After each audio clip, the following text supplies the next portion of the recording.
Okay, I'm going to talk about a project I've created and facilitated.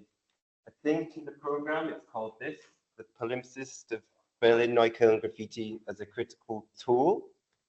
But perhaps a more suitable title for the relevance of the Congress might be linking psychogeography, radical pedagogy, and living heritage. Some of you may or may not recognize me from such previous Congress contributions as 2020, when I walked around Berlin with a sandwich board, asking, how can everyday life be transformed now? And there were some vicious rumors that I might have had something to do with an anonymous video submitted in 2021 of a masked person playing in various environments around Europe. I will not confirm or deny this. Can we, you can't see the bottom of the presentation. Okay. All right. That says Fox, and that's a great question mark. So for this year's Congress, I'm going to talk about a project based in Berlin. It all began when I spent several years drifting around in true derive psychogeographical sense around the city. After some time, I got so lost that I found myself becoming a resident. Some photos from Berlin. So during this period, I stepped in many things, including rabbit holes, rat holes, various portals, and dog shit. On these drifts, one of the things I found myself contemplating and documenting was the world of graffiti. So I read, observed, and considered graffiti. What was it saying? How was it situated in the environment? How did it play with space? And what were all the meanings? How it remained untouched, or it changed, or it was buffed, as in removed or covered over. I kept revisiting locations and found new ones. Drifting uncovered more and more. I realized that many of the locations of graffiti told a story and opened up diverse topics that related to both very local micro issues and wider macro issues, such as world politics. In 2023, I came up with the idea of moving away from this being an individual thing, as in just me exploring and documenting, and considered the potential of collective or group walks, not as a typical walking tour of graffiti. Instead, I wanted to explore how walking as a group of people visiting locations of graffiti and comparing photos of how they've changed over time might springboard or prompt opening up discussions. The walking routes were planned out purposefully visiting specific locations. So although they were sometimes embrace some elements of physical drifting, they mostly focused on discussions drifting, encouraging the sharing of people's interpretations. Last year, and this year, I trialed some group walks. Each was different but enjoyable. I got some good feedback, including people saying their perceptions of graffiti had changed. Different participants obviously affected the walks in different ways. This included locals, but also foreign artists and students. So the class differences and some people having connections with neoliberal institutions meant that I considered how the radical intent of the walks were being challenged. This led to opportunities to open up some interesting dialogues.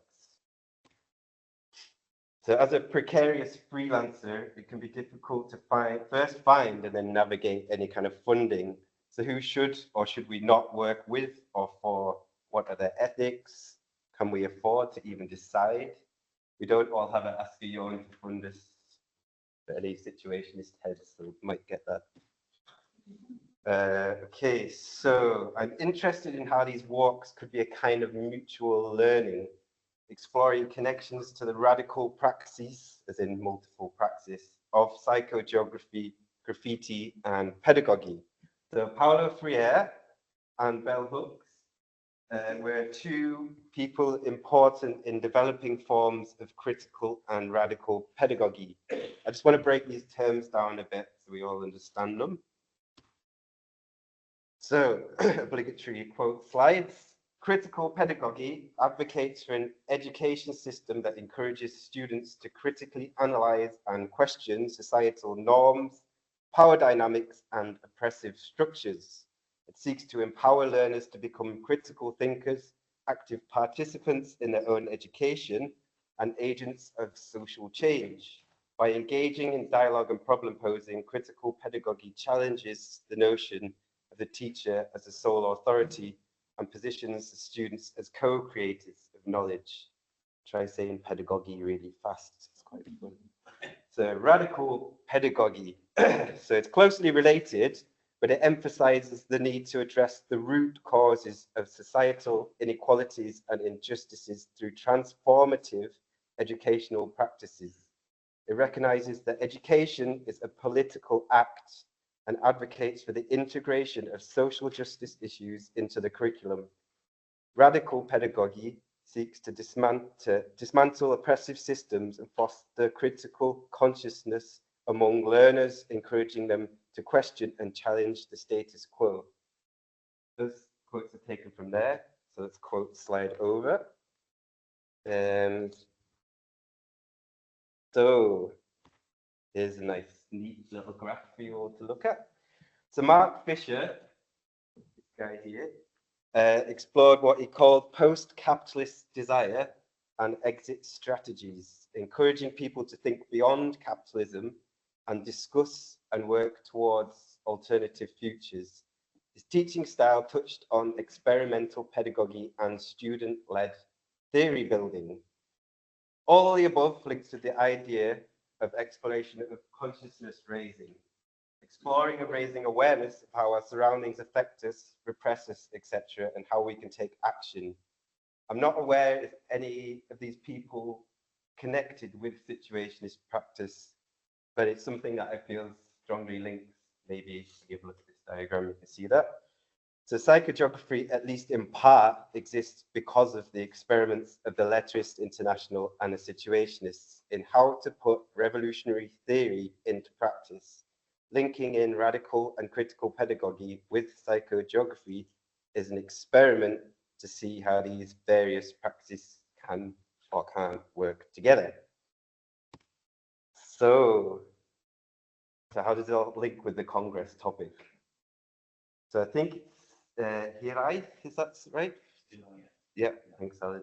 So for me, the Welsh term hiraeth, in my interpretation, meaning longing, yearning for a person or a thing,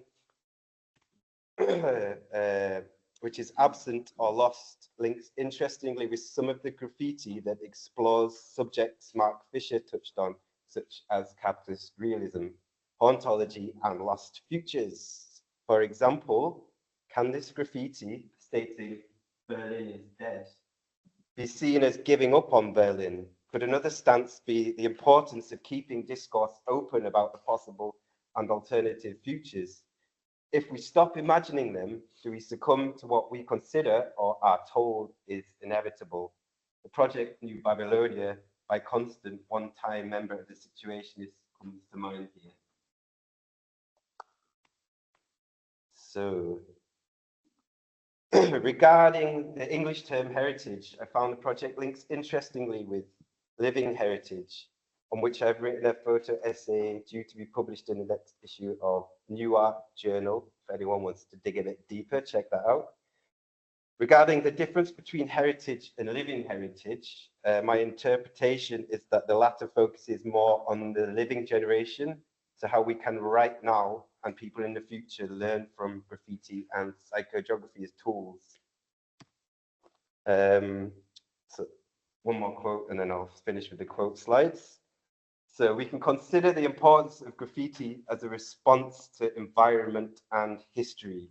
Samuel Merrill wrote that subcultural graffiti could fulfill certain guidelines for the UNESCO Convention for Safeguarding of Intangible Cultural Heritage, as it involves the practices, representations, expressions, knowledge, skills, and cultural spaces that are constantly recreated by groups in response to their environment and history, whilst providing a sense of identity and community.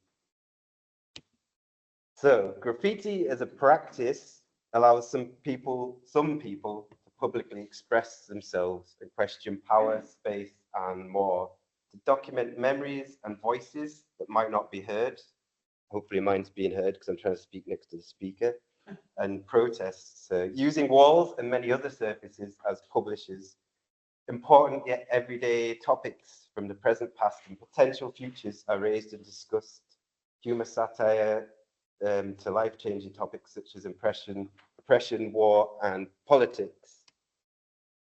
So as this project explores not only recording graffiti in moments in time, but it being a tool to spark conversations and open dialogue, perhaps it could be considered living graffiti.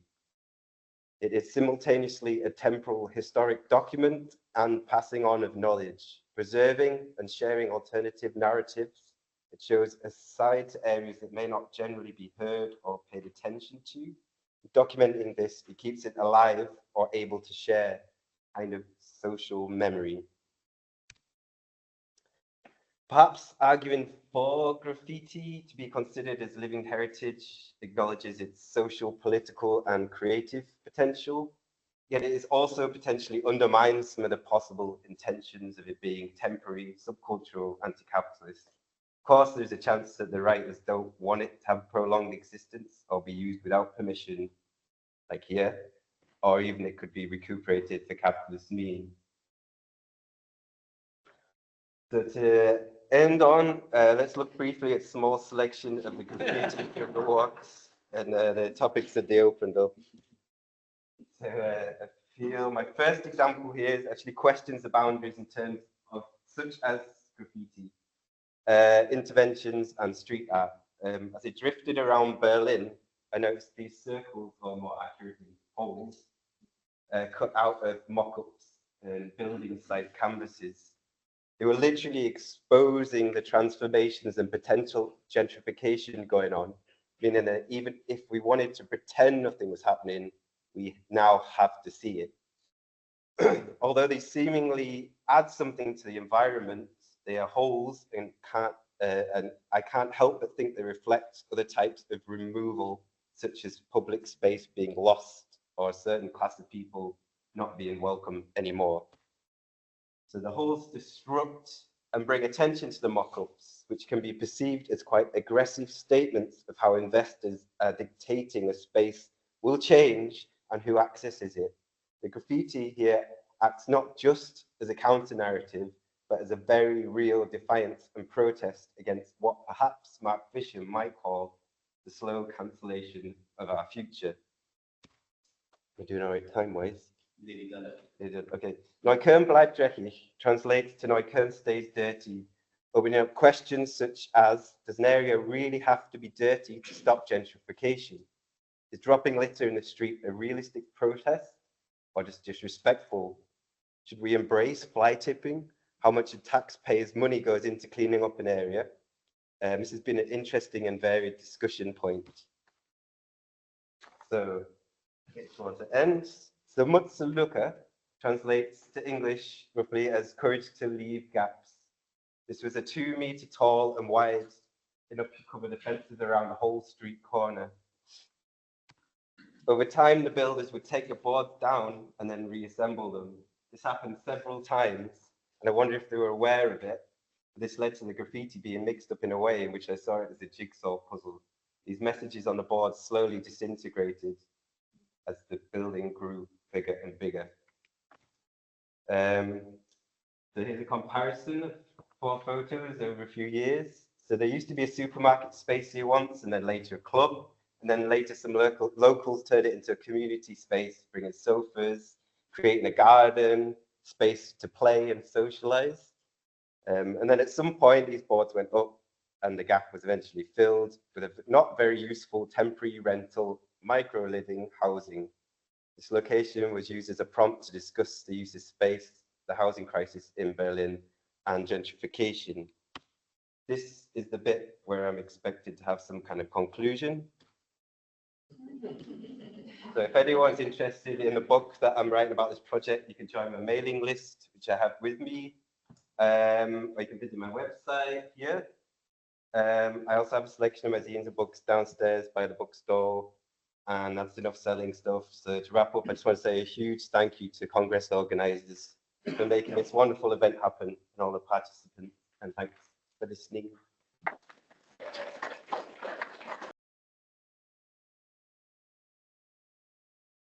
So I want to propose a strategy for psychogeographers, and I've called it Goblin Queens and Qualia Knights.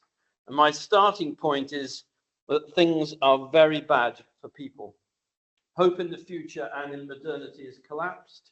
Sources of information are tainted. The assault on subjectivity intensifies. Wars on civilian populations proliferate. And neoliberal global capitalism is morphing into neo-feudalism. As social classes and their mass organizations shrink and fragment, social disintegration has dire effects on individuals. For every digital connection, there is a price to pay in terms of distraction and invasion. Online users are vulnerable to malign influencers and to algorithms that seek out people's information and evidence of what they might be about to think or want, where they might be open to persuasion, reformulating this material in content designed to control identities, opinions, and purchases, creating an illusion of mass markets and popular tastes, hollowing out everything individual about being an individual. To address this assault on subjectivities, I've turned to medieval romances to build a strategy of Qualia Knights and Goblin Queens for the protection and nurture of individuality and subjectivity against the invasion of psyches. I have taken the idea of courtly love and adapted it for psychological and psychogeographical purposes. This sort of ploy was described by the cultural critic Raymond Williams as residual culture, plundering remnants from a defunct elite culture for their reuse by non-elites. The idea of courtly love emerged due to a proliferation of unemployed medieval mercenary knights. These knights posed a threat to kings and noblemen. Having the knights swear allegiance to their queens and ladies, who then sent them off on long and complex quests, such as searching for the Holy Grail, was a useful distraction. While courtly love had many of the aspects of a sexual affair, secret meetings, exchange of tokens, and so on, the idea was that the attachment was not to be physically consummated. But at the same time, the possibility was never entirely absent. So the relationship of queen and knight was superpositioned in a state of desire. My first change to this medieval practice is to degender it. Anyone can be a Qualia Knight and anyone can be a Goblin Queen, irrespective of gender or circumstances. Secondly, each individual participating in the strategy is both a knight and a queen. No one is just one or the other. No one can play knight to someone else's queen or queen to another's knight. A Qualia Knight and a Goblin Queen are always facets of one person. I call the knights in this strategy Qualia Knights. Qualia are the qualities of experiences that no one else but you can ever know. They are the what it is for you of any particular sensation, which as far as anyone can tell are not like anything else or anyone else's. A quail, the feeling of a sensation felt by the person experiencing it, is not a metaphor or an analogy for something else. It is what it is and is incomparable to the qualia of anyone else. The algorithmic systems, however, are all the time trying to convince us otherwise. Hence the popularity of openness and sharing in the media. The technology is trying to persuade us that our qualia are like other things, so that it can then provide us with other things that are like our feelings, at a price, of course. It encourages us to share our feelings, to show our emotions, in order to replace the irreplaceable sensations of what we are with objects and images that are not what we are. This is part of a process that is moving remorselessly towards the substitution of people with their digital simulations. Against all this, Aqualia Knight takes a vow to defend their own what it is for me. Because each of our Aqualia is a goblin queen. Partly the desire to which Aqualia Knight swears allegiance, but also an agent in itself. To be Aqualia Knight is something you have to work at, pushing back against attempts to recruit you to repetitive distraction, testing yourself in quests, while all the time attending to your own goblin queen. Your goblin queen is what you are. You have no need to develop your queen. The queen is what the queen is. She will determine when she changes. As Aqualia Knight, your job is to pay careful attention to what quests she sets you. Now, I've described various exercises for training and self-initiation in Goblin Queens and Aqualia Knights, but only you can know what your Goblin Queen is or what quests they set you. But I can say a few words about quests in general, because there are useful pointers even in less reputable examples of questing. Take the paranormal investigators of the TV series Hellier, off in search of mine goblins or possibly aliens in Kentucky. After many episodes, the best they can come up with is a possibly significant tin can. But what is precious in the series are the unfolding coincidences, like the discovery that the weird phenomena being tracked have all taken place over a huge subterranean seam of quartz. Or take the exponents of so-called vision questing and their pursuit of occult objects and esoteric webs of meaning, as described in Giuseppe La Rosa's The Chronicle of Meonia. In this book, it's pretty clear that many, if not all, of the events and finds have been planted or fabricated by the group's leaders. But if we remove the manipulations and get rid of the mediums and gurus and do those parts for ourselves, then we can have adventures every bit as exciting. Because the places, artifacts, and mysteries and connections are all out there and every bit as wondrous, waiting for any Aqualia Knight to shape themselves around them, if we are willing to let our inner goblin and not some guru call our games. We have to win our subjectivity back. What was once a media-generated spectacle of appearances has become a spectacle in the very fabric of reality itself, a material result of the efforts of vast empires of media, technology, extreme capital, misogyny, patriarchy, and colonialism deployed over centuries. The human world, as the ultimate realization of itself, is telling itself to get rid of humans. As psychogeographers, we are well placed to challenge these trends. As creators of our own psyches, when we set out on the road, it is not only to find out both about ourselves and the road, but to reinvent them both. The psychogeographical derive subverts pilgrimage. It removes any final shrine and the journey of self-discovery, replacing them with our self-creation of multiple selves on the game board of the material world. We take that quest not from influencers, guides, or game callers, but from our inner goblin queen. Whatever we find adds to whatever we are. We go to experiment with our existing there. We go to ask, what am I being by being there? Psychogeographical questing at the instigation of an inner queen is a means to exist in a world that seeks our elimination. If we begin with attention to our desires, then places can help us by sharing their excess, their surplus, escaping function and production. Places that have fallen out of the usual modes of production. Places where information is retained, is not organized by authority there. Carvings of mermaids in churches, menhirs repurposed as garden instruments. Ornaments, obviously, I mean not instruments. Garden instruments is a completely other subject.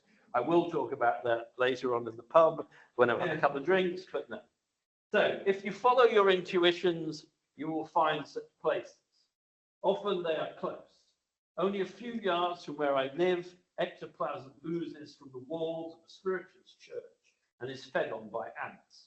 While just up the road from there, a colony of guinea pigs has made its home in a zigzag-shaped air raid shelter. The point is not just to study these places, but to let them inform our existences. Being there in such places is a way to be, a reconstitution of our many selves, a practical alternative to the consumption of a world that is not what it is. In being there, in qualia questing, we are nurturing the many parts of ourselves in places where weird qualities are less like the deceptions of the undoing of reality and more like the excesses of poetry and the functionlessness of art. And pursuing that is what has brought me here, to Goblin Queens and Qualia Knights.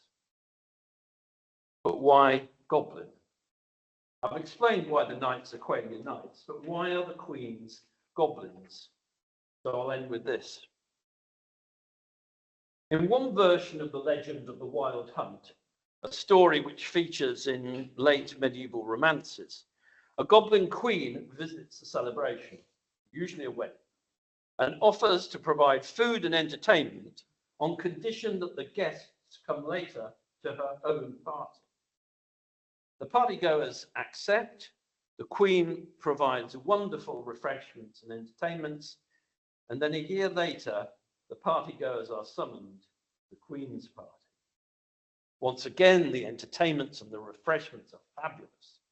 And at the end of the party, the Goblin Queen presents the partygoers with a gift of horses and dogs, and she places silver snakes in each of their pockets, telling them that they can ride with the horses and chase with the dogs until the silvery snakes slip away. Except that the snakes never do. And so the partygoers are left to careen forever across the land in search of an answer to the question, what is it we are chasing? Or to put it another way, how do we use this helter-skelter of experiences to stay sensitive to a natural world under threat of catastrophe? Thank you.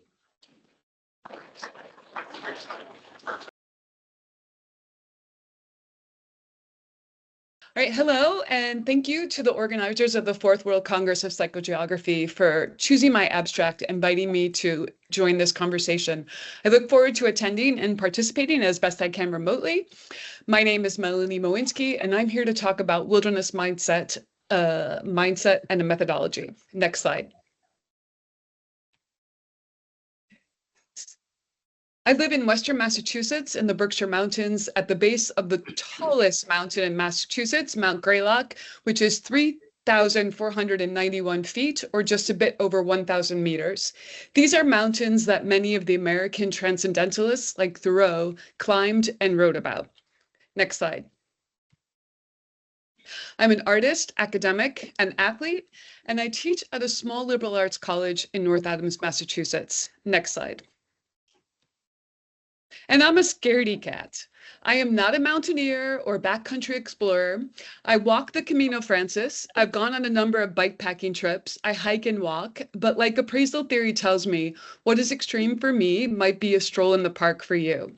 This is the heart of wilderness mindset, a methodology that asks one to push their limits and employs walking methodologies with a small twist. Next slide. So what is wilderness mindset? To practice wilderness mindset, you begin with self as subject and researcher. Then you deliberately place yourself into spaces that challenge and force acceptance of the unpredictability of the present moment. This practice of presence can assuage longing, loss, a whole host of things through connection to the natural heritage of one's surroundings. Next. Wilderness mindset centers a walk as the way into the practice. My walks are almost always in the woods, but my New Yorker husband reminds me that the Bronx can be just as wild. Practitioners of wilderness mindset attend to place, sensory inquiry, embodiment, rhythm, flow, seeker's mind, along with that aforementioned situation of challenge. Perhaps the challenge is an unknown neighborhood, walking without a phone, walking at night. Being open to the unknown is key. Next slide. But what about the word wilderness? What is wilderness to someone is home to another. My understanding of wilderness originates with Thoreau. In wildness is the preservation of the world, a quote many people will recognize. Wildness to Thoreau was an attitude, a creative force ignited by chance, uncertainty, the unknown, something lurking beneath the surface, and definitely ideas of freedom.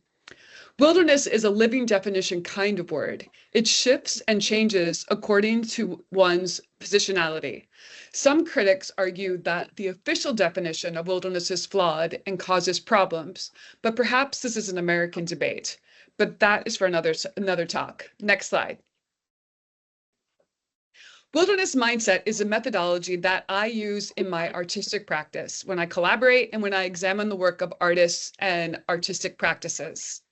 For example, at the start of the pandemic, one of my collaborators and I launched a project called Breaking Labyrinths.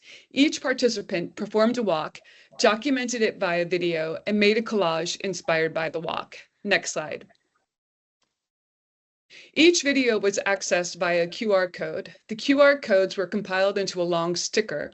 The walk and act of making alone, yet together, soothed the longing and loneliness during this very traumatic and sheltered time.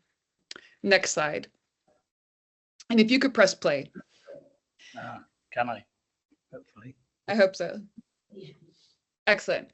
So then as we were coming out of the pandemic, I launched another project, Walking with the Wilderness Mindset. 15 artists performed an observational walk that included an element of the unknown. And let me be clear, wilderness mindset is never about putting oneself in an unsafe situation. In this project, people also attended to place, sensory inquiry, the importance of presence, and that ever-present seeker's mind. Each artist or artist pair created a response in their chosen media. That became a very long accordion book, which you see right here. The spreads are linked together by a set horizon point. Next slide.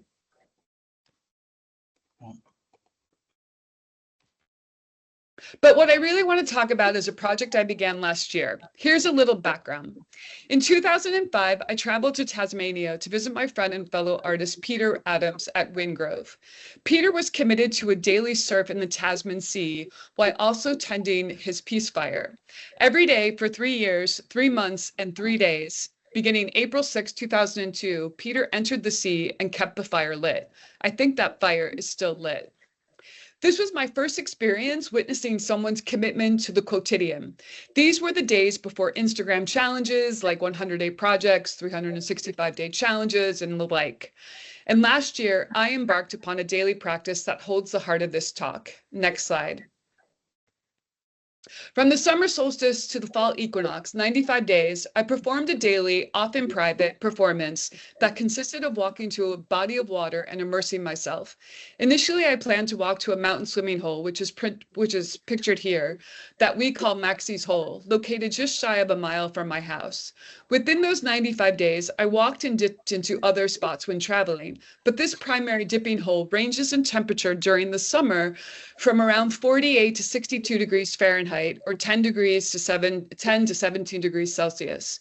This year, however, the brook reached 65 degrees Fahrenheit, or 18 degrees Celsius, a few times. This temperature has never been recorded in the few years that I or others have collected data from this spot. Next slide. Other bodies I dipped into were warmer, mid-high 60s, low 70s, and a pool that topped out in the 80s. We take the temperature of a human or animal when we are concerned about their health. What does the temperature of these water holes tell me?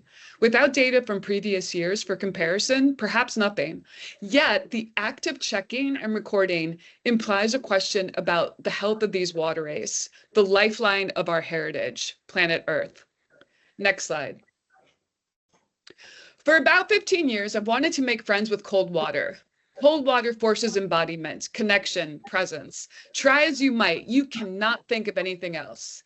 It can cure hirat and longing, and it can cure many things that linger in the soul. Next slide. And so I began. I established several data collection points: the location, temperature of water, temperature of air, time of day, companions, engagement of time through observation, and the complex relationship between living things and their environment. Next slide.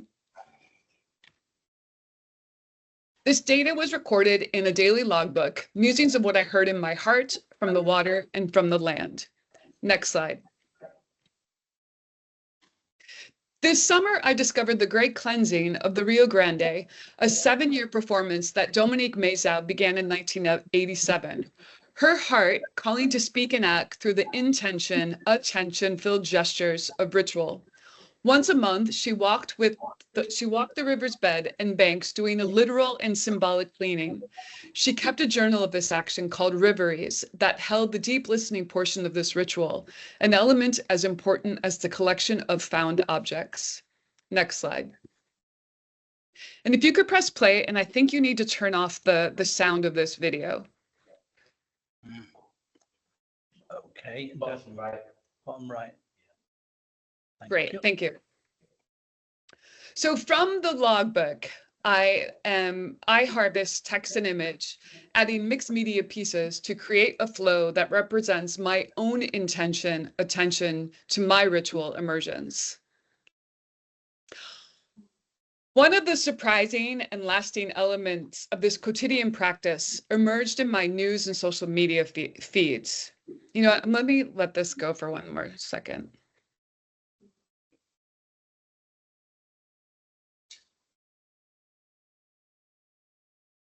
All right, next slide, please.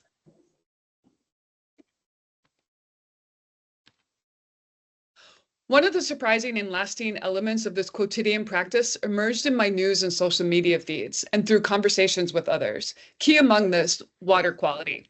Anyone who followed the Olympics witnessed the hand-wringing over the bacteria count in the Seine. Would a safe level be achieved? Many places in the world never have this option. Their water forever contaminated. 1 in 10 people in the world do not have access to clean water. I know the source of the water in my primary swimming hole. In the spots pictured here, though, they each have that wonderful river sweet smell, an undertone common in many perfumes, that sweet smell of shit. I did not get sick from swimming in any of these spots, but millions of people in the world are not that lucky. Next slide. But I digress. I return from each rock, each immersion, each ritual, with a small rock for the piece. Can what is taken be returned? Pictured here as part of the exhibit, reflecting ecologies, a tank of water from Maxie's hole, plus various rocks loaned to me from the brook for the run of the exhibit. Next slide. In Can What Is Taken Be Returned, I invite viewers to dip their hand into the tank that holds the Roaring Brook water and rocks, and to take a rock, but only if they promise to return the rock to the Roaring Brook. And while that rock was in their possession, I asked each person to consider what you have taken from this watershed, what you have put into this watershed, knowingly and unknowingly, and how your impact may not line up with your intentions. Next slide. Under the rock was a message to be revealed once all the rocks were returned. The message never got revealed. Most people did not want to take on the responsibility of returning one of the rocks. Next slide. This is what would have been revealed had all the rocks been removed and returned. Next slide. So what does this all mean? When one deliberately seeks the uncomfortable, resiliency, perseverance, confidence, and fortitude get exercised. Longing gets assuaged. Connection to self, to land happens. What is done alone in this context can be framed as an act of endurance in the ongoing care for the body, soul, and the heritage of our earth. Next slide. During the winter months, my swimming hole is really too cold for me to visit regularly. I found other ways to continue my performances, my practices, my rituals, including a collective daily dip during a residency in January in Tennessee. A group of us went and dipped daily around 4 p.m., that afternoon time when one might choose coffee, tea, or sugar to boost one's energy. Nothing like 37 Fahrenheit degree water to brighten you up. Next slide. That community of immersion inspired me to convene a group of women to join me in a monthly walk and dip into water. We began in May and will end on the fall equinox. There are 12 women on my invite list. Anywhere between 4 and 8 come for a walk, dip, and conversation. Initially, the conversation began with, why cold water? Why walking? This dipping and walking together, like sonic culture, there's a kind of vulnerability that comes from this shared practice, as well as the confidentiality of what we say and share. Next slide. As I continue to dip outside of the monthly dips, plus walk and write and think about all of this, an inquiry emerged, and I began to see myself as provocateur. Each month, I shared a reading with my women walkers or a poem related to those emerging questions. Next slide. One question per session. After we dip, we return to my house where we share a meal and conversation. Guided by the question of the month, I am continually amazed at how willing everyone is to go deep and reveal elements of themselves and their thoughts about the question, about water, about walking, and somehow releasing some sort of longing. So the questions really are these. How is wilderness mindset a tool to recenter the soul, a process to help release reaching, a way of reclaiming fear, a feminist reclaiming of freedom, eco-theological, and an invitation to redefine dominion? I don't have time to answer those questions for you, but I hope you ask them of yourself. Next slide. Because really, how is all of this about becoming? Next slide. Thank you.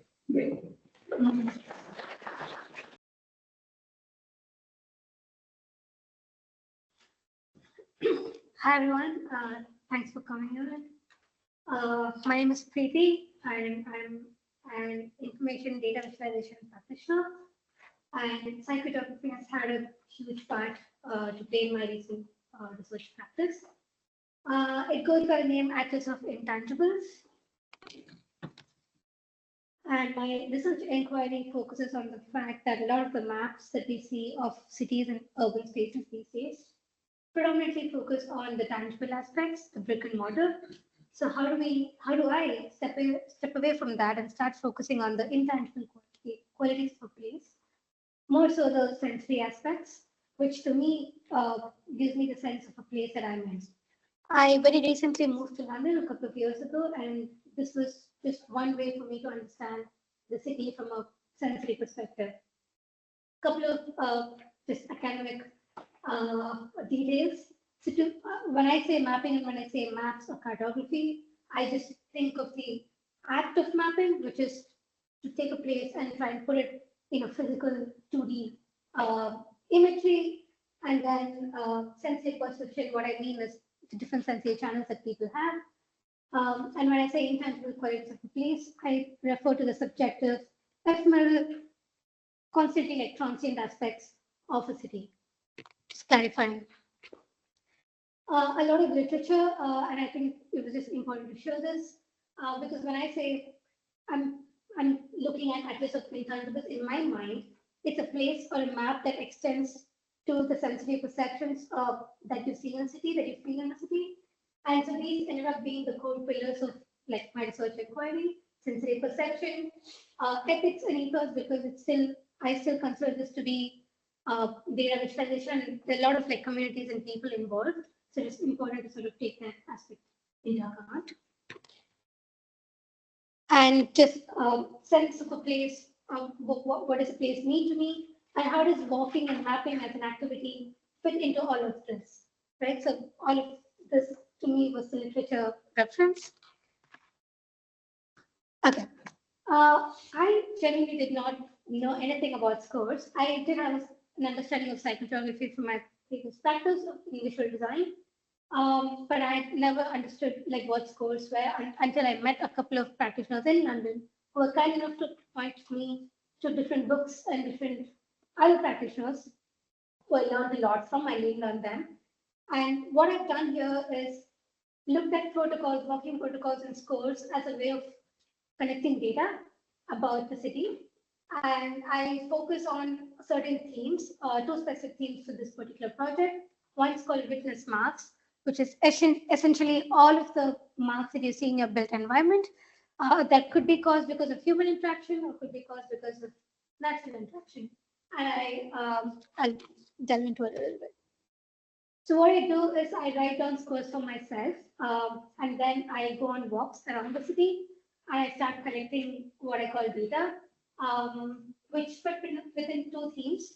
Witness marks could be just the marks in your built environment, and sonic shifts are like sounds that I could hear in the city. And once I collect these, I try and categorize them in different ways.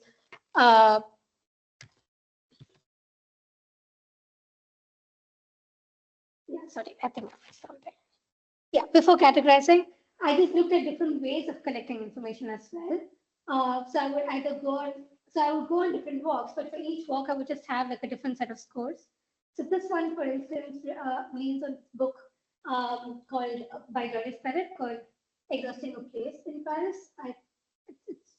I recommend it if it's not read it already. Where I stay stationed in a place in London, and I would sit and record all of the different sensory aspects or like things that I could record.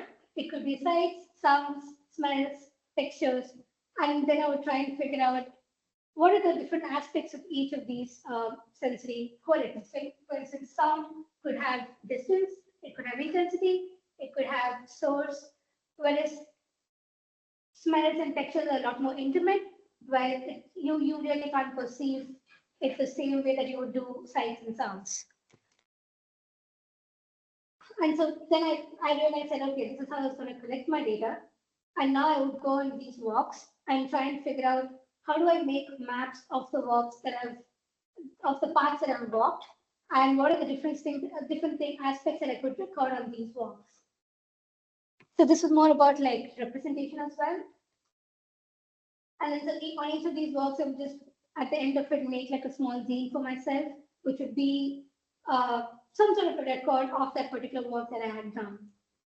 This one, I guess, is more focused on the textures of the soundscape of a particular area that I had walked, and something similar to as well. Okay, now that I had all of this information that I had collected, the witness marks were all like visual, they were pictures, and then I just printed them all out, and I had a map of the place that I had, the neighborhood that I worked, and I started looking at what connections each of these had to each other. A lot of this was initially like very manual because I just had to see the connections and the different relationships that all of these observations that I had recorded had between each other. And then there were like lots and lots of like iterations on maps and different ways I could look at all these observations. And then eventually I realized that I wanted to take two separate directions for this project. One was the idea of having a practice where I could go on walks myself and also like take the rest of the community that I had on these walks. But I also wanted a platform that was open to everybody to be able to see how I perceive London, and also eventually in the future be able to add their own observations from walks that they might take. So that led me to sort of think about how would that platform look like? How would I visualize all this information? Yeah, just more iterations. And then I got to making this. We have internet connection, right? Yeah.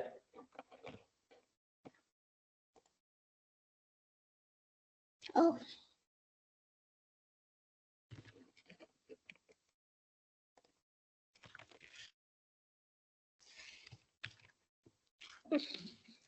Sorry, Windows. Okay, I'm going to close this. I'm just going to type it out.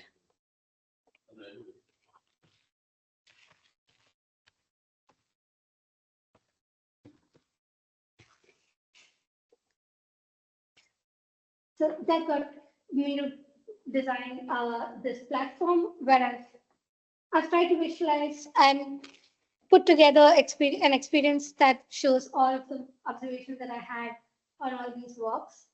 I call it Atlas of Intangibles. So these are the three neighborhoods that I had walked in London, and I had all of these individual observations denoted as with an image, and all of these have like a category, multiple categories. So, okay, for instance, I had like a bunch of graffitis, I had damage marks, I could see like utility marks, sticker residues, vandalism, all kinds of marks that I thought I could categorize all the observations under. And then also the surfaces that I thought I saw these marks on. So you could select an observation and then you could go read more about where I saw it. It has a location. It also has notes about, and the time and the notes about what I thought about it, what I thought about the observations. It is important to record the time because, like I said, all of this is transient. The place keeps constantly changing, and I would someday want to go back and see if these observations were still there. And I had different ways of depicting the same information. So you could essentially, this is a very interactive platform, so it's just for like everyone to play around and see how these observations are connected to each other. And for instance, if I'm looking at heritage buildings and sites where I saw different marks and what kind of marks were they, they're color encoded.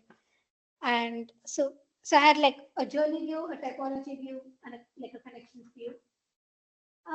Something similar for sounds as well, where I walked different neighborhoods and I collected like sound recordings. No fancy equipment, just like a sound recorder. And again, for sounds, I had attributes like what quality did the sound have, when did I record it, what the sound was close to me, further, and then I distributed them depending on each category that it belonged to. It would really mean a lot to me if like you took the time and went to the website and played around with it. It's supposed to be very interactive. And so I'll just go back to the presentation. So this was the platform aspect of it.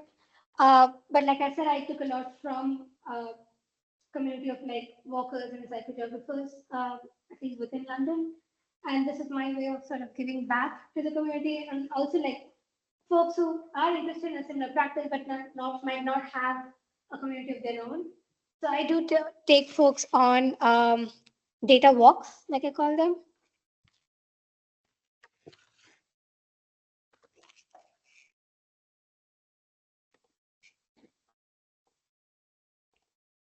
I'll be doing a workshop tomorrow. More than welcome to join. So these data walks are like just walks are meant to take like a group of people. And we focus on most likely sensory aspects like textures and smells and sounds. We go around a particular neighborhood and I give them like a zine where they can record these information. And then we pretty much gather together after recording all of this information, create like collective maps of the place. And it's just like the kind of maps that come out of each of these workshops are like splendid. Each person has like their own take on these observations and maps. Some focus on like texture, some focus on the flora and fauna in the place. But yes, that's more of the practice aspect of my research. I think that's about it. Yes, thank you. With spaces, with our own background and experiences, our own understandings of science. Right? You read the science in certain ways, different from how I do it, and the qualia is different as well. How we experience what it is like. So my question is this: walking together is not easy. Even the situation is to really manage to do it and end up pulling it off early. So I wanted to know. What did your, let's say, international participants, let's say, or people with different backgrounds do, or what did they see that you didn't see as the organizer of the event of the walk? that surprised you or shocked you, and perhaps how it affected you in your subsequent walks, either alone or in groups again. Yeah. And earlier I talked about representation in psychogeography, so I'm always happy to hear about what different people, different cultures or backgrounds, let's say, how we experience the world. Thank you. Well, there's lots of stuff, but I think one thing off the top of my head was that someone from the US said that at the start that they didn't believe that gentrification existed in the UN, that it was going to be interesting, but they think it would exist or not. So that really kind of, like mentioned in the talk, I kind of try to see it as an opportunity to open that dialogue and discuss it rather than be like, wrong, something like that. So I thought it was quite interesting to embrace these different perceptions and let that do it by itself and open up the dialogue. For me, when we do these walks in open spaces, I think that it's two-way, right? Like how folks are doing the work, they have a certain experience, and then folks who are observing us have their custodial experience. So I think the international participants, most of folks who go on my walks are, some of them are like locals, but a lot of them tend to be new to like London. So that's a great perspective to have. I think most recently we were walking around a park, and there were these, so there were areas where they had like play areas for children, and then there was another part of the park that had these like drainage sections. But just simply looking at the way the parks are designed in the play area versus like the rest of the play, which is a lot more rigid and does not feel welcoming, that was something that I did not notice earlier. Because to me, I thought the shift was that the parks are big and the parks are welcoming by default. And so I never saw it that way, as to how like different materials they just like build up the space, give you a sense of whether it's warm and welcoming or not. And also like the color schemes. Like angles, materials. Exactly. And the other one was like on like look at it, what do you call it? Also looking at you. Sometimes it really depends on like, so one of the works in the Canterbury work areas seems to be like a business district, where you don't see a lot of patients if you're going to be walking around in the middle of the day and blocking like, I know, yes. So some folks are very welcoming, they open the doors for you, but sometimes you also like get a sense of impatience from that. But I think that's how you navigate cities, right? On a day-to-day basis. So I think it's just a reflection of that. Great. Any other thoughts or like just, yeah? Oh, yeah, thanks. Yeah, I'm Phil from King's College London. Afraid this links together the same two papers, probably. When we start talking about psychogeographical mapping, kind of hazarding upon instability and trying to make sense of it, I'm reminded of one of my predecessors at King's College London, who was Alice Coleman, who died last year at 100. And she wrote a book, 1985, Utopia on Trial. I know a lot of people have probably heard of it. She got students to go out and map instabilities, and she had this very kind of defined kind of schedule of things that students should look for. Graffiti was one of them, urine was another, dog shit was one, and human shit was another. So I kind of had visions that were explaining to students before they went out, this is what dog shit looks like, this is what human shit looks like. So what was interesting about her, I suppose, was this whole thing was written into this account that then kind of correlated that instability with crime. And then it was shown that around certain modern housing estates, there was a correspondence showing a lack of care, and those housing estates have been demolished in the next 40 years. She was Thatcher's favourite planner. So my point is a lot of this kind of sensory geography stuff can be kind of, it can be appropriated to other ends. So I just wondered if you had any thoughts on that. Anybody else? Maybe not. Did you say my name or did I? Yeah, No, go for it. You know, there's a big shift, there's just a big thing in yours, and you know, it could be a critique of neoliberalism, but equally you can show that there might be a correspondence between particular instabilities, graffiti, lack of community, death of public space that encourages the violence in neoliberalism. Yeah, one is it's not a paper I've done, it's not academic, but I mentioned it in the presentation, obviously, that it's like anything, like a lot of the stuff, the situations have done, it's come back on itself. It's seen as an aesthetic or things like that. So I'm really aware of that. But like I said, I'm trying to see it as an opportunity to open up discussions and how it can move forward. And I'm well aware that a lot of the people who are done things at the locations that I'm documented or visited don't necessarily know or want me to do that. So it's definitely an interesting, complex topic. If anyone else wants to put in that point.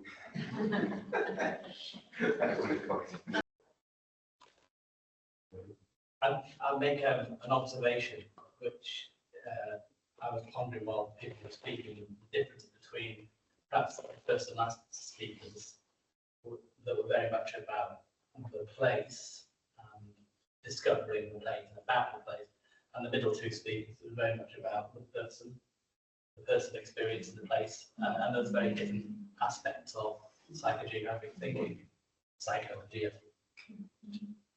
Thank you. I thought you were going to launch into something else then. No. I said before, I have observations as well as questions. Yeah. Mike's observation.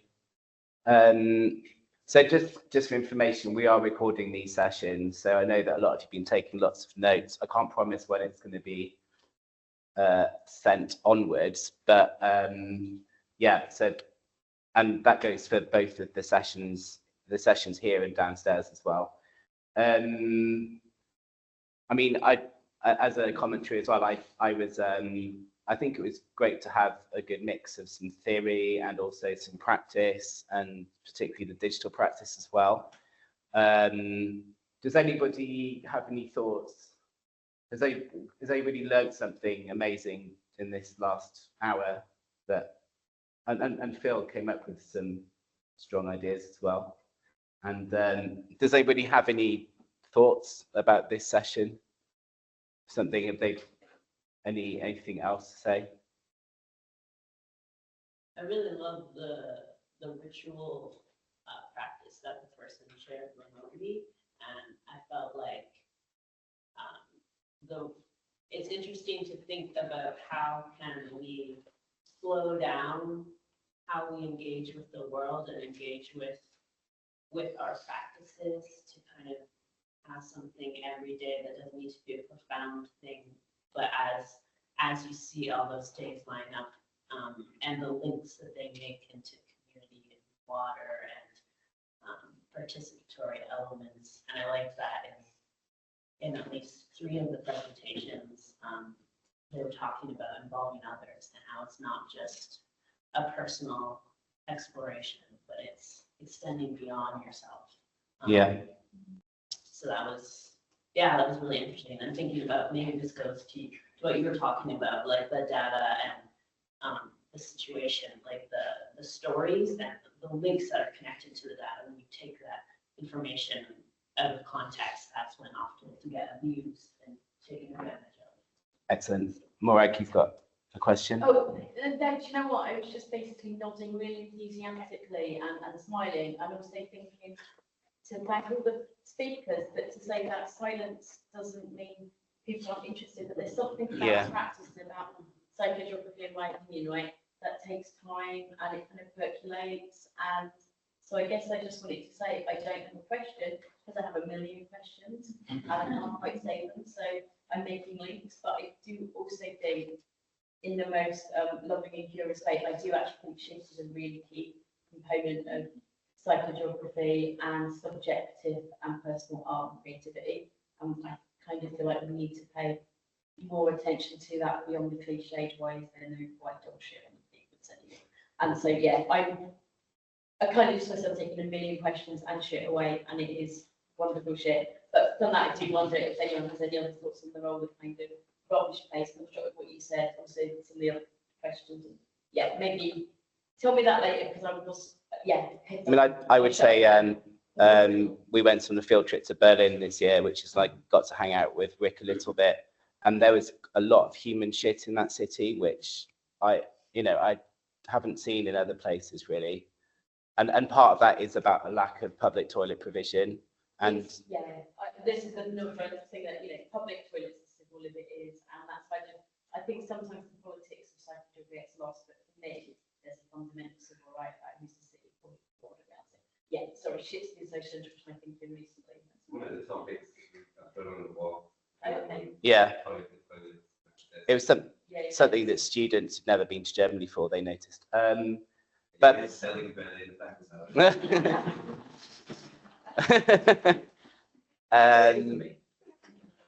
yeah. About the sheep issue, which I think actually does sort of tie in with what's going on here. I don't know if you're aware that in this area particularly, we've got a real problem with sewage being pumped into the sea. And people are very, very concerned about it. And I think what really comes to the fore is that it's all of our responsibility. This is our shit. Yeah. We all think we go and put it in the toilet, it's solved. It's not. Because that toilet has to go and put it somewhere. And it's about our relationship with our environment. How do we want to relate that environment and taking our own responsibility for it, not expecting somebody else to come and do it for us. And I thought that was one of I heard the talk at Horsebridge, I don't know if you were there, about the campaigners down in Whitstable, and they were just talking about things that you can do yourself, building your own cesspits in your garden, recognizing that this is your wastage, and that deals with our place in place. Phil? I think, I can't remember who said it, but I think it's Oscar Wilde, isn't it? We're all in the gutter, but some of us are looking at the stars. And so one of the things that I do is that I collect things that remind me of UFOs that I find in the road, just to kind of like, even if there's loads of dog shit around, I'm also thinking about something else, something more fantastic.